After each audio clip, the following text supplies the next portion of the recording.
네, 가능합니다. 원래 당뇨병이라는 병은 평생 약물 투여가 필요하고 그러면서도 엄격한 식단 관리나 운동요법을 해야 되는 병으로 알려져 있었는데 올해 1월 1일부터 보험급여가 된 대사수술을 통해서 50에서 많게는 90%까지 당뇨에서 빠져나올 수 있는 완치 효과를 볼 수 있습니다. 어떻게 보면 조금 아이러니하다고 할 수 있는데 실제로 외국에서 시작된 때는 1952년입니다. 아주 오래됐고요.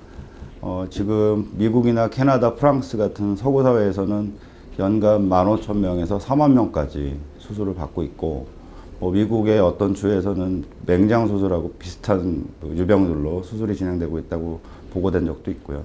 아시아권에서는 사우디아라비아나 대만 등지에서도 연간 10,000건 정도 시행되고 있습니다. 한국에는 2003년도에 처음 도입이 됐는데 복강경 수술로 루아이 수술이 제일 처음 시작이 됐고요. 대중의 인식이 좀 부족해서 많이 보급화되지 않다가 공교롭게도 유명 연예인의 사망사고가 터지면서 더 좀 부정적인 시각으로 빠지게 됐죠. 그래서 이제야 이제 보험급여가 된 그런 좀 안타까움이 있는 영역입니다. 먼저 답부터 말씀을 드리면 안전한 수술입니다. 미국에서는 맹장 수술만큼 하는 수술이라고 알려져 있는데 숙련도가 있고 수술 경험이 많은 내분비외과 의사가 집도를 해야 되는 전제 조건이 붙는다면 그렇게 위험한 수술은 아닙니다. 물론 수술 결정하시는 과정에 고민이 많고 또 유명 연예인의 사망사건 때문에 좀 인식이 부정적인 면이 아직도 있습니다. 근데 저희가 일반적으로 위암 절제라든지 위에 적용되는 수술과 비교할 때 합병률이 절반 이하이기 때문에 믿고 받을 수 있는 안전한 수술이라고 말씀을 드릴 수 있고요. 저는 일반적으로 맹장 수술보다는 어렵고 담낭 수술보다 조금 더 어려운 정도지 일반적으로 우리가 암 수술로 하는 적출을 해야 되는 이런 그 박리가 필요한 수술과는 좀 다르다 말씀을 드리고 있습니다. 대표적으로 가장 많이 시행되고 있는 위 소매절제술의 경우는 이제 기계 절단을 해서 위를 바나나처럼 자르는 수술인데 기계에만 의존하지 않고 이제 봉합을 같이 병행을 한다면 출혈이나 이런 누출 같은 합병률은 거의 막을 수 있다고 생각이 되고 수술 시간도 거의 1시간 정도면 끝나기 때문에 안전한 수술이라고 자신 있게 말씀드릴 수 있습니다. 이제 정식 명칭은 비만 대사 수술이라고 하는데 비만을 매개로 한 병들을 이제 수술로 컨트롤한다는 뜻이거든요.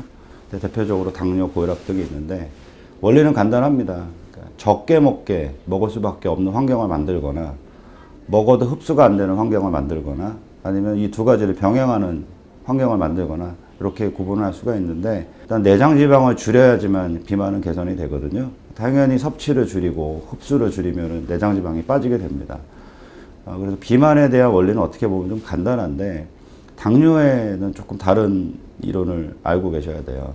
일반적으로 2형 당뇨병을 앓고 있는 분들은 인슐린에 대해서 저항성이라는 잘 사용하지 못하게 하는 급부들이 생겨 있거든요. 그 대표적인 게 내장지방이라는 게 있고 그 외에도 십이지장에서 원래 정상인과 좀 다른 혈당 조절 기전이 있습니다. 저희가 그걸 인크레틴 기전이라고 하는데 쉽게 말하면 요즘 음식물들이 워낙 조리가 잘 돼서 대부분 먹자마자 상부 위장관에서 흡수가 되지 않습니까? 상부 위장관에서 그 흡수된 영양소를 가지고 인슐린을 분비하고 혈당 조절하는 기전이 깨져 있는 게 당뇨병이거든요. 그래서 상부 위장관인 십이지장 주변에서 흡수되는 양을 최소한으로 줄이는 게 당뇨 치료의 관건입니다. 그래서 지금 나와 있는 수술법 중에 소매절제 수술이라든지 루아이 수술 같은 경우는 어떤 수술 방식을 취하든 십이지장에서 흡수되는 영양소 양을 줄이거나 아니면 우회해버리는 것.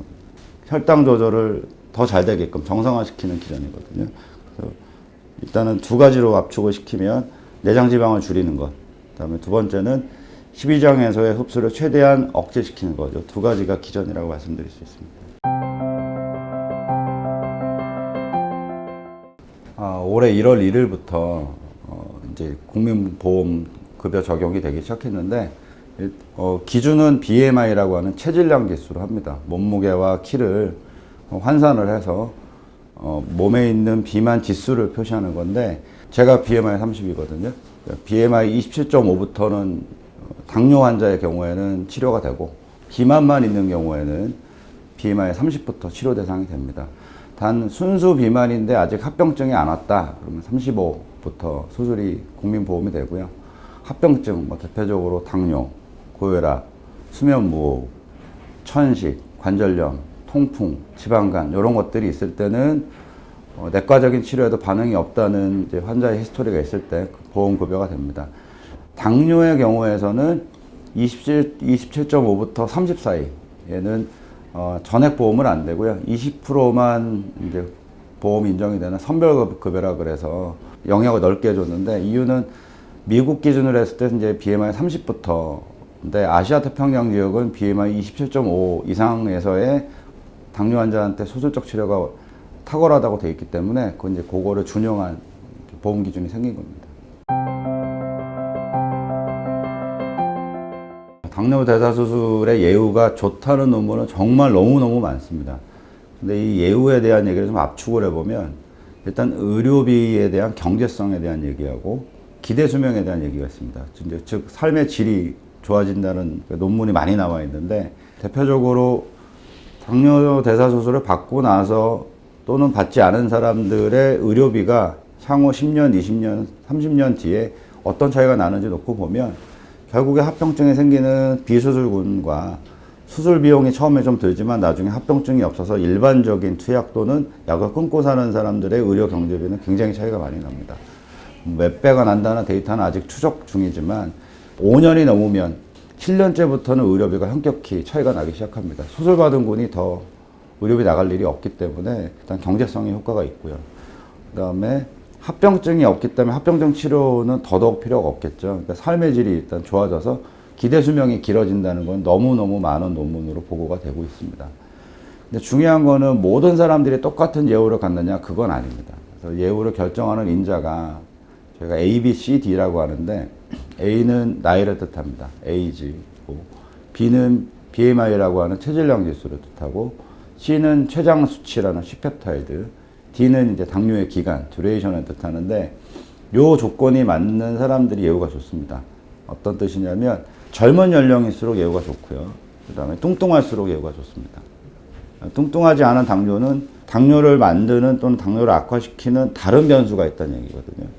그 다음에 췌장 기능이 좋은 E형 당뇨. 췌장 기능이 떨어지면 인슐린 치료를 들어가야 되는 1형 당뇨 타입으로 점점 변한다는 뜻인데, 순수하게 췌장 기능이 보정되는 2형 타입일 때 효과가 아주 극대화됩니다. 가장 중요하다고 얘기할 수 있는 기간인데 2년 정도 이내가 제일 좋습니다, 사실은. 그리고 5년 이하도 뭐 거의 대등한 결과를 나타낼 수 있습니다. 근데 20년, 30년 정도 되셔서 인슐린 치료를 상당히 오랜 기간 하셨고 합병증도 좀 생겨 있다. 그러면은 완치율은 20, 30% 정도까지 떨어질 수 있습니다. 근데 이제 이분들에게는 완치를 목적하는 것보단 당뇨 조절이 잘 되고 인슐린을 끊을 수 있는 방법을 선택하는 차원에서 수술을 권유하게 되는데, 정리를 하면 수술의 효과는 이미 알려진 바대로 오래 살게 해주고 그 삶의 기간을 연택하게 해주는 효과가 있고, 물론 그런 효과를 보려면 좀 빨리 선택하는 게 좋다. 합병증이 생기기 전에 하는 것이 좋다. 이렇게 정리해서 말씀드릴 수 있습니다. 요즘 좀 고민스러운 게 컴퓨터로 다 BMI 계산이 되거나 핸드폰만으로도 되거든요. 그러니까 본인이 수술이 당연히 되는 줄 오시는 분이 있는데, 비만만 놓고 보면 BMI 계산으로 충분한데요. 당뇨의 경우에는 2형 당뇨라는 걸 검증하는 과정이, 수술에 효과가 있는 당뇨인지를 검증하는 과정이 굉장히 어렵습니다. 그러니까 당뇨병이라는 거는 사실은 자가면역 질환이거든요. 우리가 알고 있는 일반적인 소화기 질환하고 좀 다른데, 자가항체가 생겨서 췌장을 파괴시키는 문제가 항상 뒤따르는 면역 질환입니다.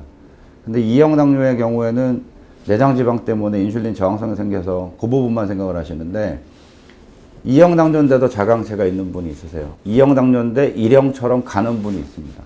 또는 2형 당뇨인데 당 조절이 너무 안 되는 기간이 길어지면서 고혈당 독성으로 췌장에 있는 베타세포가 깨지면 2형으로 시작했는데 1형처럼 가는 분이 있거든요.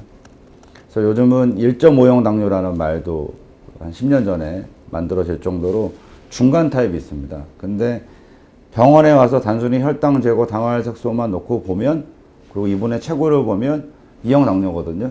근데 수술을 하면 안 되는 분이 있어요. 그래서 그런 환자의 어떤 선택, 셀렉션 과정이 내분비적인 접근이 필요하다. 제가 굉장히 강조하는 부분인데 단순히 위수술이기 때문에 위장관적인 접근을 하는 것보단 환자 선택 과정부터 내분비적인 접근이 필요하다. 그래서 단순 계산으로 내가 수술이 된다 안 된다를 판단하기 앞서서 내가 수술을 했을 때 완치 효과에 근접할 수 있느냐를 평가하고 수술을 결정하는 게 맞습니다. 그리고 이런 앞서 말씀드린 이런 평가 과정은 사실 순수한 내분비 영역이거든요. 그래서 내분비 전문 의사 또 내분비 전문 팀, 당뇨 대사 질환을 많이 치료해본 경험이 있는 내분비 팀에 맡기시는 게 정답이라고 생각합니다.